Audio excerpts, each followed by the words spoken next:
Yo, what's up mga ka-creator? For today's video, magse-set up tayo ng bagong enclosure ng Poecilotheria metallica. As always, mix coco peat and garden soil para sa substrate.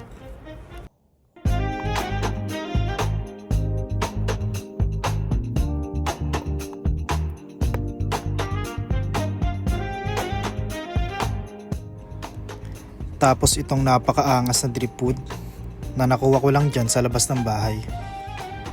Ito ang kagandahan kapag nakatira ka sa kabundukan. Di ka na mamumroblema na humanap ng mga ganitong klaseng drip wood.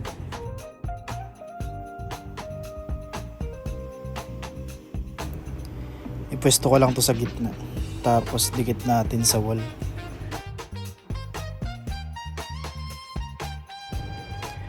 Tapos itong dried moss na di mawawala sa setup natin. Dahil mainit na ang panahon ngayon, malaking tulong to para hindi agad matuyo ang loob ng enclosure natin.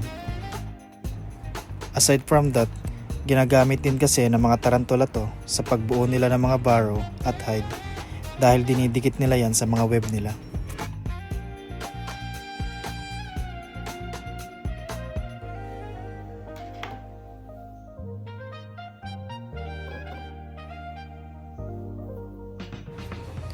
Tapos itong water dish, pinili kong ilagay siya dito sa taas para hindi madaling malagyan ng dumi tulad ng mga substrate at food remains ng tarantula natin. Then konting halaman para magkaroon ng design tong enclosure natin.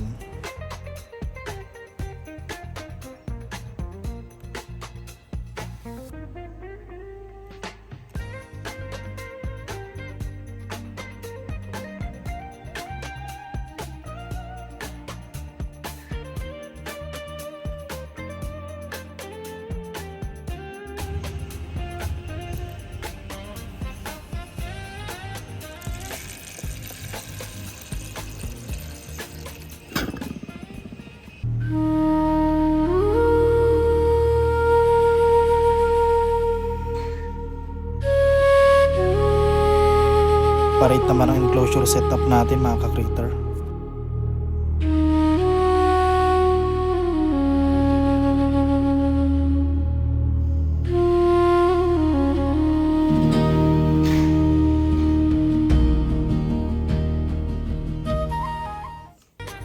Tapos ito yung tarantula na titira sa enclosure na sinet up natin. Ang Poecilotheria metallica. Pero bago yan, disclaimer lang mga ka-creator. Isa nga pala to sa mga pinaka-venomous na tarantula sa hobby. Kaya to my fellow keepers, especially sa mga beginners, huwag nyo silang hahawakan lalo na kapag di naman kailangan. Konting kaalaman lang din mga ka-creator. Ang Poecilotheria metallica ay classified as critically endangered species. Dahil sa habitat loss at overcollection, unti-unti silang nawawala sa wild. Kaya bilang keepers, responsibility natin ang proper care, responsible breeding, at legal acquisition.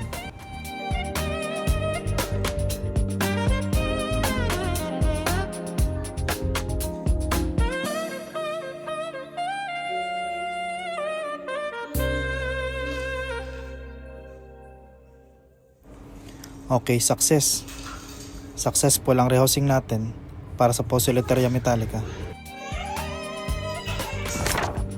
Kung nagustuhan nyo ang ganitong klaseng video, don't forget to like, share, and subscribe para sa mas marami pang tarantula video.